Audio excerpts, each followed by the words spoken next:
needless to say, Saturday evening, you had an incredible journey, with a lot of ups and a lot of downs. Walk us through everything from the beginning. You were there on a retreat. Yeah, it was a youth outing, and we do it every month. We had like 15, 16 young people with us between the ages of 14 and 19, and so we went up to Cornville to stay the night, and the next day we had mass with our priest who came with us, Father Cahill, and we went to mass. We got everything ready. We headed up to Bob Bear Trailhead, and we took the journey over to Camp Fossil Creek, where the old dam is, where there's a waterfall where the kids can swim, and there's very, very pristine water there. It's really amazing. It's cool and clean and nice, and there's a lot of swimmers there and stuff. And so we were there all having a good time for about a couple hours. And then around 4 o'clock, there's a couple of the guys who kind of slow walkers, like a 14-year-old and stuff. And so I headed out with a group of guys a bit older and a bit faster. And I saw them. They started. We were kind of together, and then they started ahead of me. And I'm usually like okay at following trails, but soon after, the guys went way up ahead, and I said, "Oh yeah, I can catch up to them, no problem," And I stepped it up, and then I was saying my rosary, because I like saying my rosary when I do hiking. And so I just kind of like, what happened? Where is everybody? And then this couldn't be the trail, So I probably hook up onto the trail over ahead, and that didn't happen, So I wasn't able to hook back onto the trail. And so after a little bit, I called on my cell phone. I looked to see where I was on my cell phone. Okay, so the blue dot's here, and the trail's over here. Okay, I should be able to hook it up over here. And then I kept checking, and it looked like it was going okay, but I wasn't able, the trail just didn't come in purview of my cell phone for some reason. And so I called one of our guys. I called him 10 times, no answer. And later on he told me, "Joe, I never answer my phone when we're hiking." I'm going, darn it, yeah, that's right. And then if I called Father Cahill twice, there was no answer. And then I was able to contact another older member of our youth group who's actually beginning year seminarian this year. And I was able to get a hold of him, and he showed me, "Okay, Joe, do you have an iPhone?" He says, "Yeah, I got an iPhone." "Okay, click on here, go to here, and press share location." So I went over and I did, okay, press share location and send. So I sent it. I said, "Did you get it?" "Okay, yeah, I got it." "Okay." And then I said, "Okay, I'm on the river, the dry riverbed. I'm on the dry riverbed. I'm following the dry riverbed." He says, "Okay, I got it. And so I think I was headed in the right direction, according to what I saw before on the phone. And so nothing's happening, and I kept checking, and I said, "Well, I should meet the trail over here," but it seems like, how when you zoom in and zoom out on your phone, distances seem so short, but when you zoom in, they get longer, and you zoom in more, and they're even longer. That's kind of was and I wasn't sure it was either getting closer or farther away. Because of that, there's no perspective, whether you're getting closer to it or further away from it. Because when you zoom in, you're like, am I closer, It seemed like further away. And then I only had because I was checking so often, I only had 8% on my cell phone left. And then the last I called, Michael is his name. I called Michael. I said, Michael, do you see it? Do you see the blue dot? He goes, wait. And the blue dot? Man, dude, that's totally in a different spot now. And then the cell phone went dead. That was the last I heard from him. Right after he said that, that was it, gone. And so like, okay. And then these survival things and principles that I accumulated over the years started to kick in. So one of the big things that helped me, there's two people that helped me the most. The person that helped me the most for things that I could not control, like finding water, you're either going to find it or you're not. So I relied on Our Lady. Mary, find me water. Mary, find me water. I always prayed that, find me water. And then the other person that helped me the most, you ever see the show Man vs. Wild? I had. Yes. I used to watch that show all the time.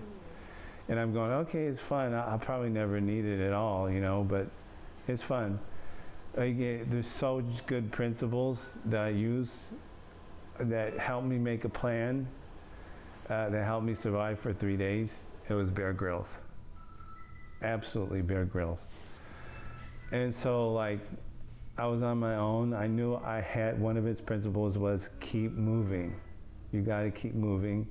If you stop or you stay in one place, you die. And he says, follow the river. Always follow the river, follow the river, follow. It almost always takes you where you need to go. And I didn't know I thought I was going the right direction, and I went so far where I thought was in the right direction. After a while I stopped. I said, you know what? I don't think this is the right direction. Wasn't in the right direction. I guess I wasn't in the right direction. And then I traveled so far. This was like after a day. I traveled so far, I couldn't I was thinking maybe I should go back, or maybe I am going the right direction. I don't know. I was just so disorientated. I'm committed to this. And I know Bear Grylls, watching the show, almost every show is follow the river. It's going to take you where you need to go. Just follow the river. So that's what I did.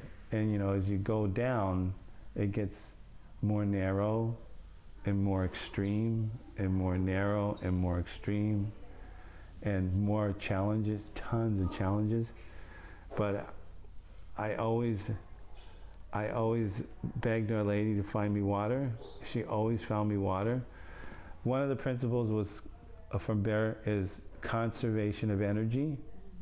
So I made a plan. My plan was do not walk in the heat of the day. Do not find a place, preferably where there's water, and just stay there and rest. And stay out of the sun, which is kind of like, you want to start like be clear in case there's a helicopter or anything, but you have to hunker down. You got to stay cool. You got to conserve your energy and your rest. Because even if someone found me, I would never have been able to walk out. I was so exhausted after each day, and so that's what I did. And that was I stayed there. I found a place of water, and then I prayed to Our Lady, Mary, make this water safe to drink. And then I would down my canteen, fill it up, and then down a whole canteen, and then fill it up, and then rest. Find a nice, comfortable, if you can find a comfortable rock, take your shoes off, rest, stretch out, and whatever, and rest and pray and everything. And then the idea hit me. He says, no, I'll stay the night here too. So I would stay the night there as well, because just a few hours rest wouldn't do it. You needed a long rest. And so I would keep hydrating during the night, you know, and around, so I kind of bed down. The first night, you hear a rumble, you're resting, you hear, you go, what the heck was that? And then you hear another, here's, get out of here, what? Get out of here. And you hear, and then you see this little creature, doom, doom, doom, doom, doom, walking around. It was a Mr. Skunk. Mr. Skunk walking around, sniffing at things, you know, and just going on his merry way. And I'm going, man, praise God, it's only Mr. Skunk, you know.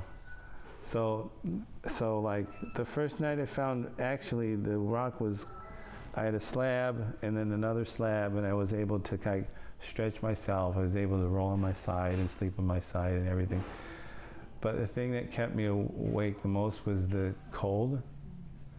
And like I said, I only had my jeans, and my jeans are torn up. I think you see the photo of it. Completely torn. And at the beginning, they just little tears.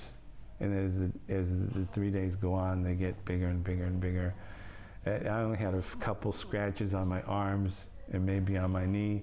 I had a little slit in my jeans like here at the beginning, and that was just completely, you know, I have lacerations all over the place. And so the first night, lying there, looking up at the stars, the best prayer I ever made in my life. Looking at the stars, not knowing if you're going to get out of this, you know. So kind of making your peace with God, praying for people, making your peace with God, praying for rescue, praying for help, whatever, you know. But yeah, making your peace with God, and then looking at the beauty, the beauty of the stars during the whole night, you know. And then at the same time, you know, you're thinking, first light, I'm gone, you know. And you're waiting for first light because it's so dang cold, you know. So I had a swimsuit that I had underneath my blue jeans. So I took them off and I used that as a blanket. And it worked relatively, it didn't work all that well, but I still had to rub my shoulders almost the whole night to keep warm. The first night I shivered a lot of shivering. And then, let's see, you're looking up at the sky, you see a lot of shooting stars. And a lot of satellites are up there too. You can see them like, yeah. And so the next day went on, and the terrain got more extreme. Before I left, I emptied my canteen, fill it up again, and this is water like just out of old pools that's been there for who knows how long, for the last rains or something, but it was all that I had. I couldn't, you know, beggars can't be choosers, you got to drink it. And so I always prayed to Our Lady, Mary, make this safe to drink. Please make this safe to drink. And during the course of the 3 days, I never got diarrhea, dysentery, never got any stomach cramps, never got anything, you know. Everything was perfect. You know, like how you need from flatulence? You're thinking maybe it's more than just that, and you try and it's just normal, and you're going, yes! You know? And so the next day, the terrain got more, and then they're starting more bigger challenges, like you're starting to hit rock faces that you have to scale to get to the next part going down the riverbed, you know. And there's lots of old trees, you know, you just keep trudging along, and so like some of the hardest parts were the rock climbing, because you got to scale these walls to get, like, there'd be a wall of like 50 feet that you got to go. There's no way to the next section unless you get up to this other section. And I'm not a rock climber. My feet don't my legs don't go up very high. And plus you need something to pull yourself up a lot of times. Even if I could put my foot here, if I can even put my foot there, I would never have the strength to pull myself just with that one foot all the way up. And you try to find something to grab onto.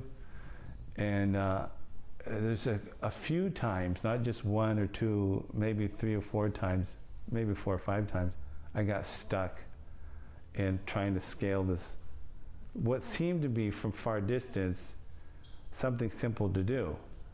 But then when you get right up to it, you're going like, man, if this was only like 6 inches lower, it would be easy, you know? And so there's a few times where you try it, so you try it and you get stuck and there's nothing to grab onto, you can't put your foot here, and you're going, Lord, I'm stuck, I can't get, I'm already like 20 feet up and I don't know what to do. So you think, okay, alternative route. And you climb back down and you look at everything, and your mind is always thinking, all the time, always thinking, because it's in survival mode. You're at the point now where it's do or die, and you can't fail. You got to find a way. So so I was able to find an alternative route for a couple of them. A couple others, I tried alternative route, even worse. So I had to go back down to my original spot where I got like, I didn't know what to do, you know. I had to, okay, try something else, do something else. And I was able to do it. For some reason or other, I put my body in a different position and put my foot in another place. I shimmied up backwards, you know how you do that, you know? And you almost fall because your balance has to be good when you do that. And you're looking for something to grab onto all the time. Because sometimes you're able to find something, sometimes you're not able to find something. But so that happens so many times, that kind of thing, so many times. At one point where you get toward the end of the riverbed, it starts getting more narrow, and there's big rock walls on one side and big rock walls on the other side, and very, very narrow in between. And there's a big pool of water right in front of you, and you can see a ledge about 20 feet over there, and you're going like, okay, Bear Grylls, what would he do? Because you just start, you know. So I put my foot in. Okay, you know, about a foot, that's not bad, you know, I can do this. You put your other foot in. Okay, another foot, I'm up to my waist. Okay, that's fine. Okay, let's just try this again. Put your other foot in. Boom. Yeah. Can't even touch the bottom. And then you just start swimming to the other side. And you're able, it's amazing how these natural formations formed a little like, almost like a little landing. It's really amazing how, why would there be landing there, you know? But I was able to get up out of the landing, and so I was able to get through there. And then I think the second day, I was kind of in an area where there's kind of a clearing, and I heard a helicopter. I'm going, hey, well, come on, you know, hear a helicopter. And then I was kind of shaded just a little bit, and then I just see it go by. I see the helicopter go by. Zoom.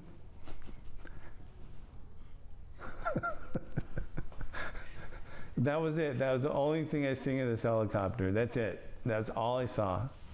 Nothing else. They're all the rest of the time. And I'm going like, okay, they knew I was going to follow the riverbed. They knew I was going to follow the riverbed. All you got to do, instead of making a whole perimeter like this and searching that hole, all you got to do is make the perimeter the whole riverbed. That's it. Instead of like a big square. No, just make the whole riverbed. You know? Anyway, I think if they had done that, they would have found me. No matter how far the riverbed went, you know? They'll go around and everything. So anyway,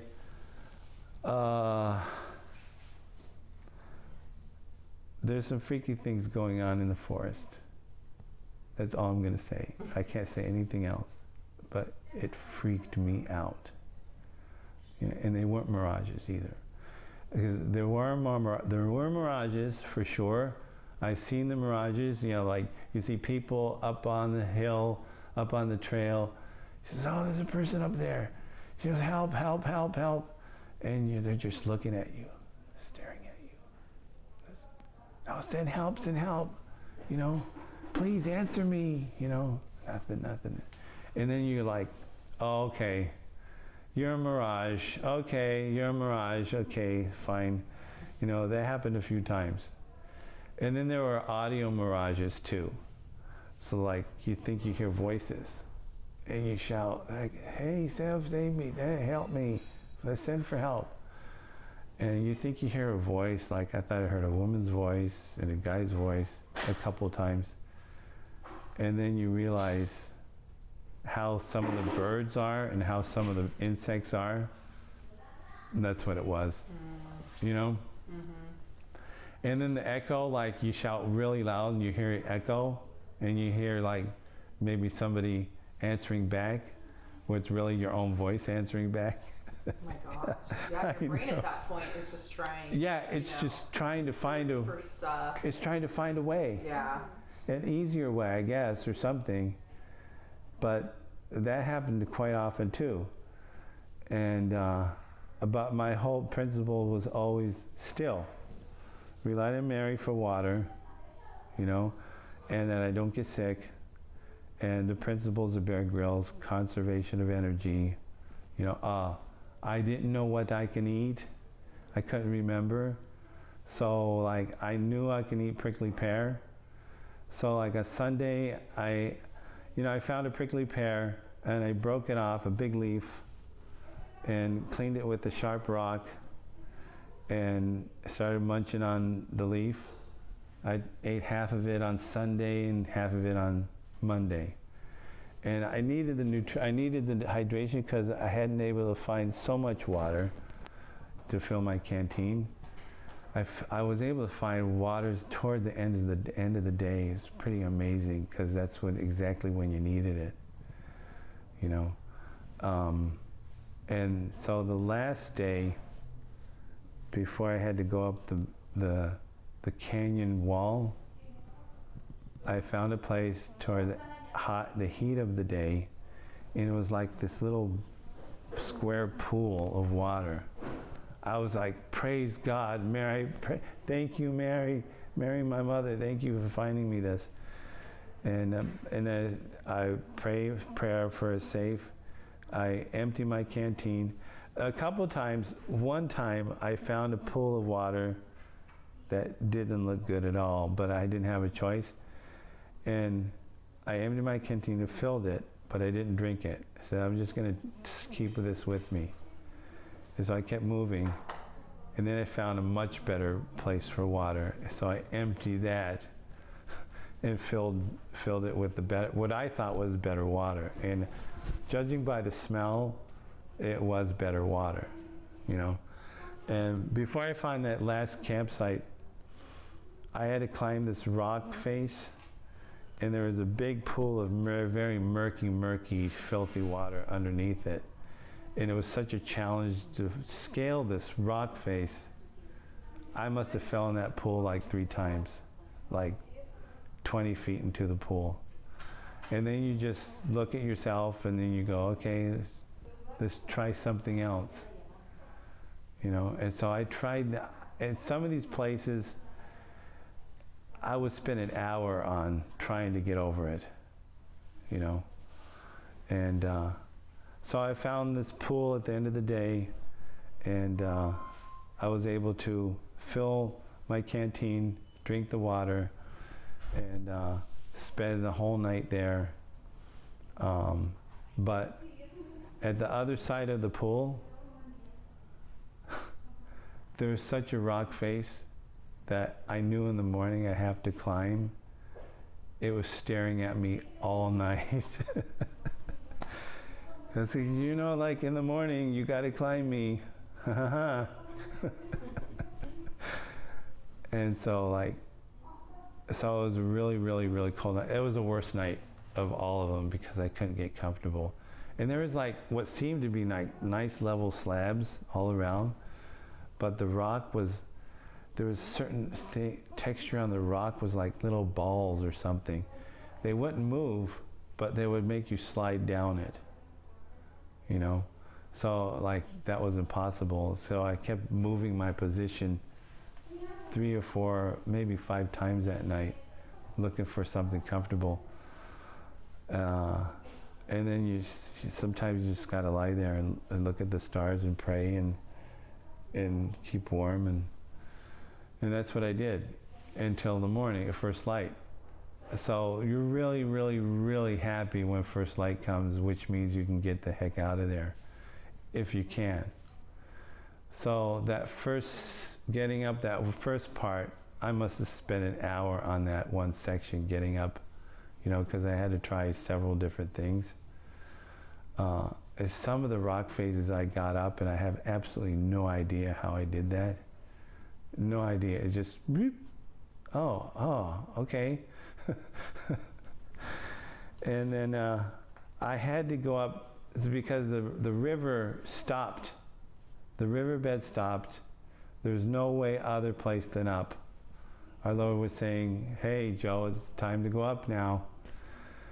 And so I can either scale the rock, because you can scale the rock going up, or you can stay close to the wall where all the shrubs are, where all the foliage is, where all the loose dirt is. And so my choice was next to the wall. Oh yeah, it was another path of least resistance. This is Bear Grylls. So I was always looking for a path of least resistance, you know, where you can climb up 5 rocks instead of 2 rocks. It's always going to conserve energy. It's going to be easier, whatever. So I was always looking for something like that. And so I use the foliage as kind of like rappelling cables, to repel myself up, you know. So you would grab a bush or a branch, and you know, kind of like the old TV show Batman, they're going up the wall, they're going up the building, kind of like that, except like, you know, Frank Gorshin didn't pop out. Anyway, so you keep going up, and this was about it took me a while to get to a point where you have some distance, because like I said, it took me about an hour. And after falling a few times, and at one point in the second night, I fell at 100 feet, you know, and I had to start over. I think at one point I had to start something over 3 or 4 times. I just had to keep getting back up and trying again and getting back up. I didn't have a choice. Yeah. I didn't have a choice. I had to keep moving forward. And so I was able to just repel myself up. And you know, the brush, you know, you're able to get up to it, and the soil is super, super, super, super loose. You put your foot down, and automatically slides back down. And so you're really relying on the worthiness and the strength of that bush that you're clinging onto to repel yourself up. And then once you get to that bush, to that whatever it is, and you get over it, and then that bush starts fighting you, because it wants to go back to where it was before. And she goes, no way, man, I'm here now. But you got to clear it, you know, and then you got to move to the next one. You got to grab onto the next one.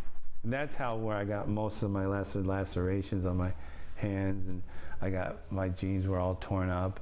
I mean, they're all pretty torn up before that, but even more, you know. And then it got to a point where I was so exhausted.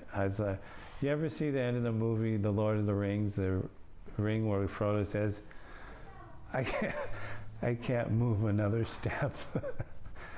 That's where it got to that point, you know. So got to the point where, Lord, see that spot over there, right there? Just take me there. That's all I need to go, right there. So I rest, say a prayer, and move, you know, with all my strength to that, till I got to that spot. Then I would say Thanksgiving and take a rest. And then I would look around up. Says, okay, Lord, see that spot right there? Take me there. And I must have did that 30 times, all the way to the top. Yeah. And then, like I said, I had no idea what was on the other side. There could have been 20 more miles. I had no idea. But my other alternative was to stay and die. Because I'll take, even if it's like a 10% chance there's a road on the other side, I'll take it. That's why I had to go up. And so I got to the top. I was really, really happy. Wow, this is fantastic. And you know, at the top, it's like, wow. It's like a meadow with trees, you know, and like, you think there's people having picnics, like it's just so beautiful, you know. And you're walking around and you see the big valley going down. You see the incline of the terrain starting to go down, and you see the panorama, and it's just nothing there. Nothing there. And then you're looking around, you're kind of going away from the canyon, get out of the canyon, no more canyon. And then I found a little trail. There's a little tiny trail. And so, wow, maybe this is a trail. So I started following it, and it started getting a little bigger. And then I pulled out my rosary, and I started praying my rosary. And like I said, when I pray the rosary, I pray the rosary. I pray a lot of rosaries, because Our Lady said, pray the rosary. And so I prayed the rosary. I was walking down. I was exhausted, and I started getting a little bigger.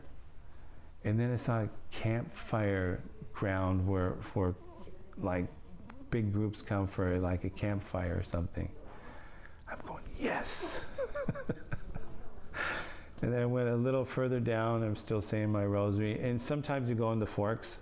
It turned off into a fork. And you're going, okay, this one's going toward the canyon. This one's going kind of down. I'll take the one kind of going down. But sometimes they're very deceiving. Like the right one could be the other one. So you say a prayer and you go to the other one.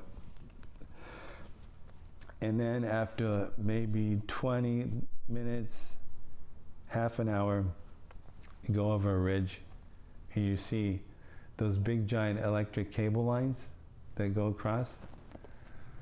And I'm going like, oh yeah, many times they build roads next to those to service them, but not always. Like there's many places in California and in the West here where they're just cable lines all through and there's no road or anything.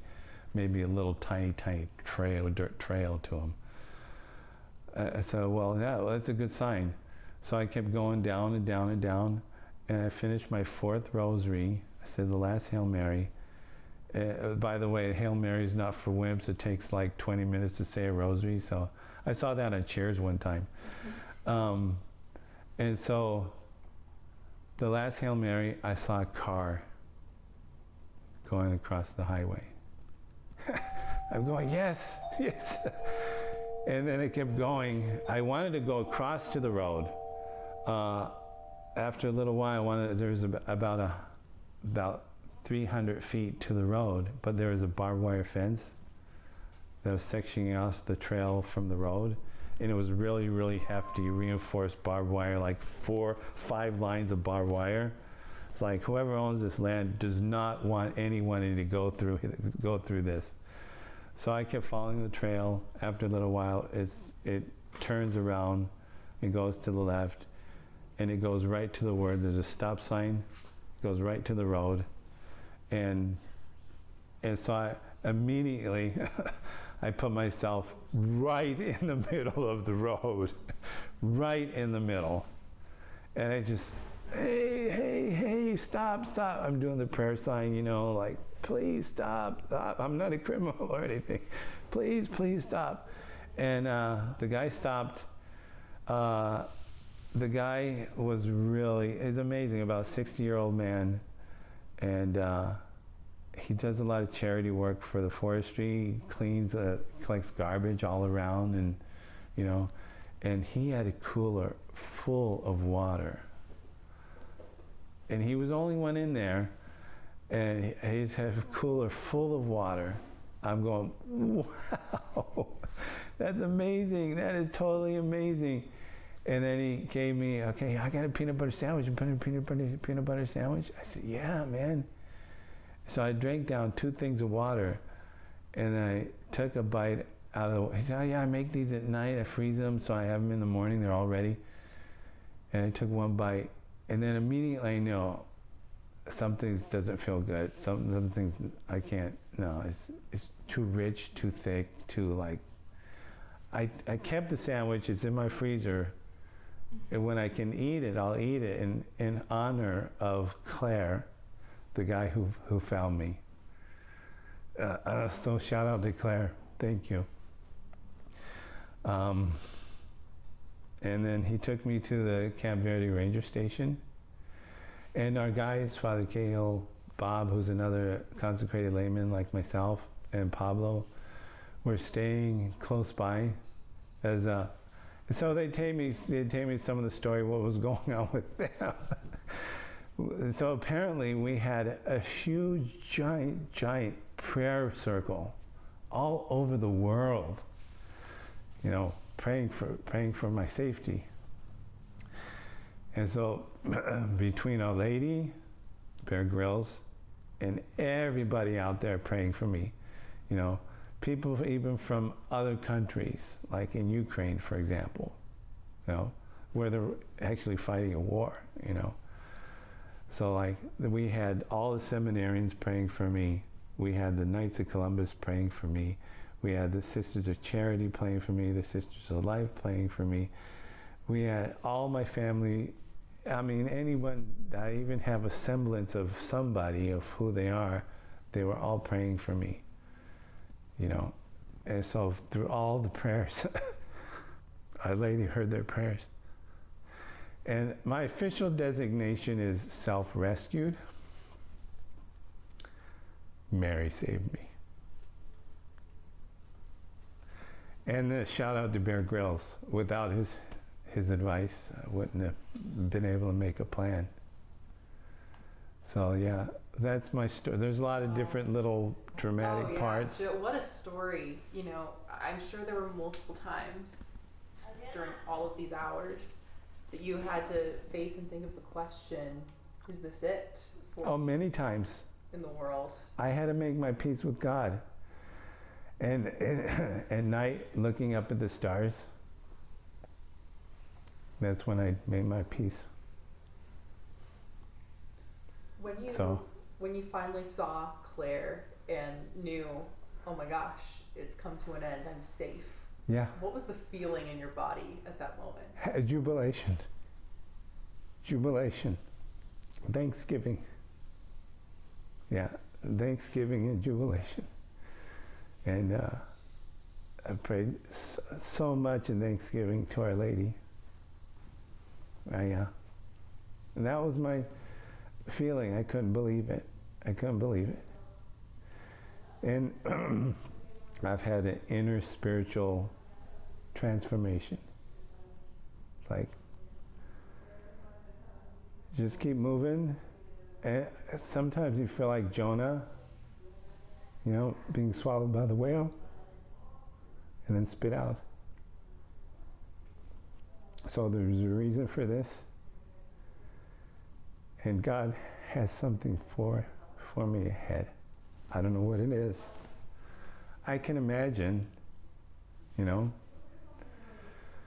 Jonah refused to go and do his mission that the Lord wanted him to do, so he was thrown out of the boat, swallowed by the whale. Spent 3 days in the whale, and this whale spit him out onto the shore. And then he told Jonah, "See, go and do your mission." So that's my message is, Joe, you're doing good. You need these 3 days in the belly of the whale. Now go and do your mission. So that's how I see it. How was your faith after these hours? Oh man, I mean, what a question. Like, it's so much stronger, you know? It's so much stronger. You know, you get to a point in your life where, okay, I'm doing this and that's good enough, you know?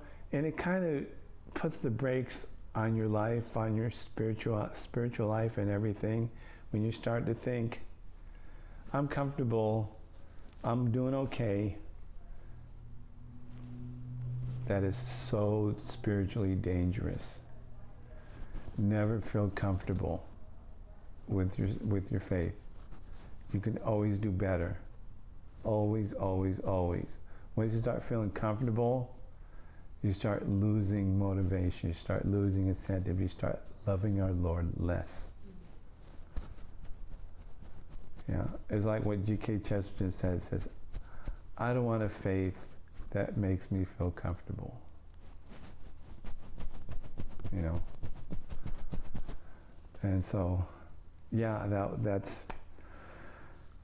And then our guys, the EMT guys checked me out, and they were all first skeptical, like getting into the station there, and you're going like, hey man, where's everybody, you know? And you're talking to, you find a guy and you're yelling at him, and you say, okay, I was lost for 3 days, aren't you guys looking for me? He goes, well, I don't know, let me check. And so he calls the marshal comes. Marshal was great. Marshal Jake.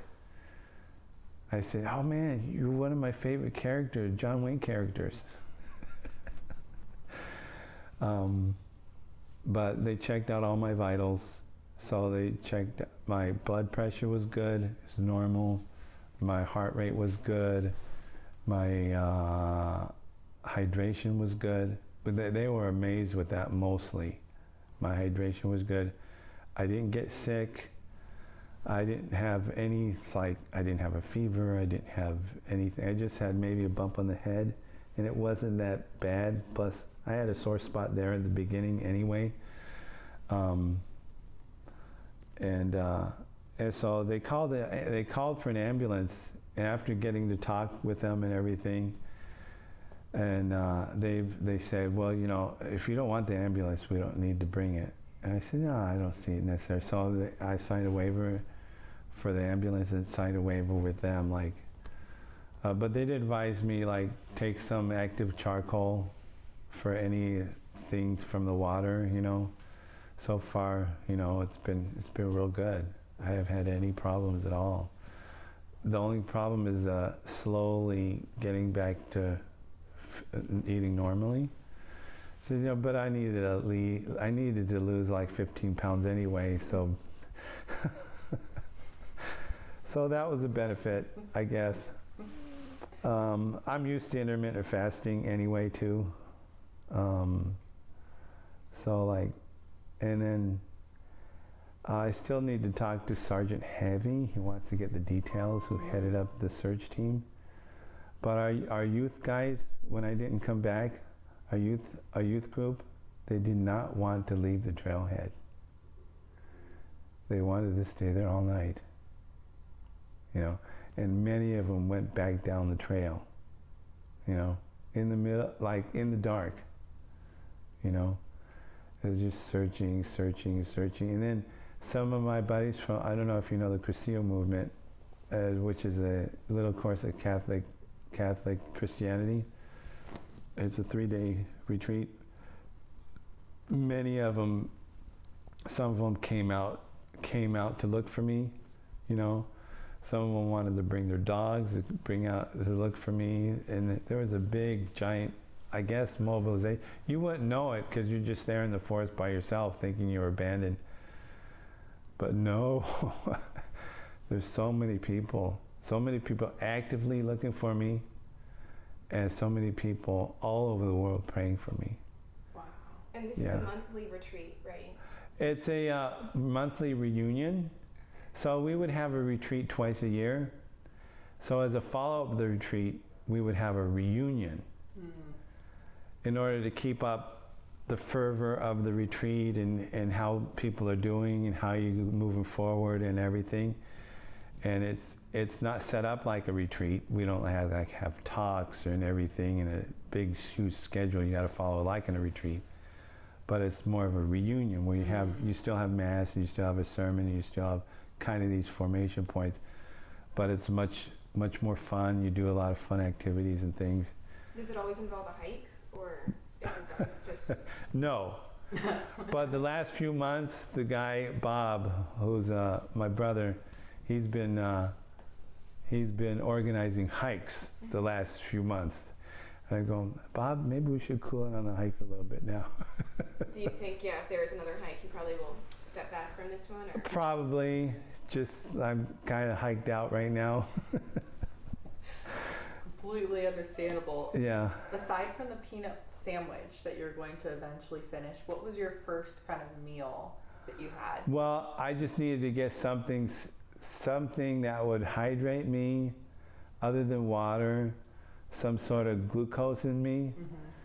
So I went to just a convenience store and got a Slurpee. How did that Slurpee taste? Oh, it was great. It was like one of those blue, really weird color blue Slurpee things. It tasted so good. And then we drove back to Phoenix. We were in Camp Verde, and we went to Robex. Robex is the big smoothie place, and got a really good mango smoothie. And that's what I've been drinking. And last night late, someone brought some Chick-fil-A. I had a quarter of a Chick-fil-A, and it was so good. I love Chick-fil-A. Yeah. And then I know you already talked about this, but can you tell us again, like, how you got separated from the group? Like, were you... That is so... I'm not exactly sure. That's the thing, is that there was a group ahead of me I was with. And they were like 15, 16, 17-year-olds. And they were kind of moving. I didn't think they were moving all that fast. And I kept hearing the voice. I can catch up to them, not a problem, you know. Plus, I took the trail down. I could take the trail up, you know, even if I can't see them. And so then, I guess I made a wrong turn. I know after I made the wrong turn, like 5 or 10 minutes later, I saw a trail sign, but it was broken and trashed and on the ground. And I'm going like, okay, I don't know what this means. But I started checking my phone. Okay, now I know I'm off the trail. I know the trail's back over here. I just got to follow this, and I'll get back on the trail. And I'm looking for a way in, but there was no way in, you know. And so I just kept moving. That's when they started calling, you know. And then I thought I was moving in the right, at a point I thought I was moving in the right direction with the blue dot on the thing and everything. And I thought I was moving toward where I should be. Apparently, I have no idea how I got turned around. Absolutely no idea. What was going through your head when you were like, okay, I'm not with the group anymore? Well, I'm not with the group anymore. I thought I would catch up to them. So that was the first thing. And then when I thought, I'm not going to catch up with them, I'm probably off the trail, my cell phone's dying, and my immediate help was when I was able to contact Michael. Says, I need help, I need water, please come for me, you know. And then he gave me the blue dot thing, how to find me, and so I kept moving up where I was going because I thought I was going the right direction. And I told him, I'm on the riverbed. I'm on the riverbed. Just Whatever happens, I'm on the riverbed. That's it. I'm on the riverbed. How can you miss that? I'm on the riverbed. There's only one riverbed. There's no two riverbeds. There's one. So I thought that would be fine. In fact, in the first campsite, I was expecting flashlights, people shouting my name, after I bed down the first night, because I kept saying, no matter which direction, follow the riverbed. So I was hoping they would follow the riverbed, but nothing like that happened. In those moments, were you expecting you would be there for 3 nights? What were you thinking? I wasn't going to stay in the same place for 3 nights. There was no way I was going to stay in the same place for 3 nights. Because I had no idea if anybody was searching for me. I had no sense of time. My direction was only toward this direction on the riverbed. That was it. But no sense of time, almost hardly any sense of direction other than the riverbed. I was not going to stay in the same place for 3 days. Bear Grylls says no. Thank goodness, Bear Grylls. What did it feel like sleeping in your bed last night? Oh, it was great. It's comfortable. Very nice. Very nice. I still aches and pains, aches and pains, but able to stretch out, and and also too is I usually keep my temperature down at 73. I had to put it all the way up almost to 80 degrees because I get, it's kind of a trigger for me now, just a little bit of cold air, I mean, I like the cold. I mean, I lived in Russia for a little bit. I lived in Czech Republic for a little bit in Austria, and I got used to the cold. And but now after this experience, I'm kind of going back to get used to the heat. And had you already hiked much before this? Yeah, I was hiking. We formed a hiking group maybe 7 or 8 years ago here. And we go out on Saturdays just with some young people, some older people, and we usually go up South Mountain. Bob is a big hiker who's a community member here, and he always took us out in the summer, till we start at dusk. We get to the top and it's dark. I'm going, Bob, I do not like night hiking. Is this a night hike? He still night hikes all the time. Without a flashlight, He goes up Mormon Trail all the time without a flashlight, at 9 o'clock at night, especially in the summer because that's when it's cool. But I kept it up, I would go out as often as I can. Plus, I needed at that time to lose a lot of weight, so I did a keto diet. I lost about 70 pounds, and doing a lot of hiking, a lot of intermittent fasting, and so I still try to go up the trail 3 or 4 times a week. Sometimes I gotta rest. At one point I got shin splits. I was hiking so much. I had to rest for 2 weeks because both my shins, I got shin splints. So, so I'm used to hiking in the extreme heat. I'm very, very used to it. I like it, And I think that was a good training for me. My balance, if ever you need good balance, which will keep you mobile, which is very important, is hiking. Balance is everything. My balance has improved 100% since I started hiking. Wow. Yeah. So any other questions? I was just gonna ask if you could talk about your bandages and Well, yeah, most of these were lacerations from rappelling to the mountain. I didn't really get any serious injuries. The only serious injury I got was I was about to fall. I was on a ledge, and I had to grab onto something really fast, agave cactus, right into my hand right there, and it started bleeding all over the place. And I'm on this ledge, balancing myself, and I have all this blood coming out of my hand, and so I just press my hand as much as possible, as tight as I can for as long as I can. I just waited and waited and waited and prayed and prayed and prayed and prayed. And I was able to form a clot, and it started to stop the bleeding, you know. I tried to tear off part of my shirt to keep it, you know, but it wouldn't come off. Some of these shirts are hard to tear off. But it was good, it was clean. It's right there. I didn't even need a Band-Aid for it. But man, it hurt like the dickens. Yeah, absolutely. Yeah. Yes. You Thank probably you. need hydration. Father, thank you. Warm water has a lot of, what are they called? Stalagmites. Electrolytes. Yeah. Yeah. Those, Very important. Yeah. And your rosary never fell out of your jeans or never lost it? I never lost my rosary. I've kept a firm grip of my rosary. I lost my cell phone. And I'm going like, no, I'm going to need my cell phone. Yes, I'm going to need my cell phone. And then you found it again? And then I found it. Wow. Yeah. Oh, thank you so much. At one point I was on a, Do do you want some water? Thank you though. At one point I was on a ledge.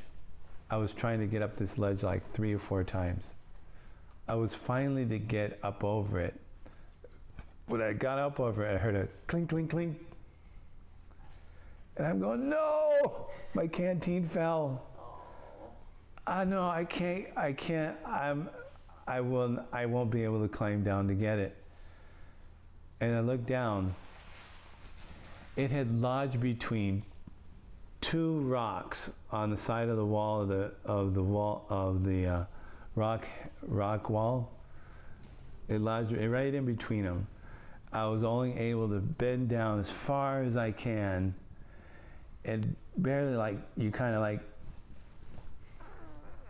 able to grab the bottom. It fell upside down. Able to grab the bottom of it and get it. And it's like, this is my life. I mean, without water, I mean, this is keeping me going. So that happened a couple times. One, the canteen fell into a pool of water, you know, and I climbed down really fast to grab it because it was going to float away to the other side, which would have been almost hardly possible to get to.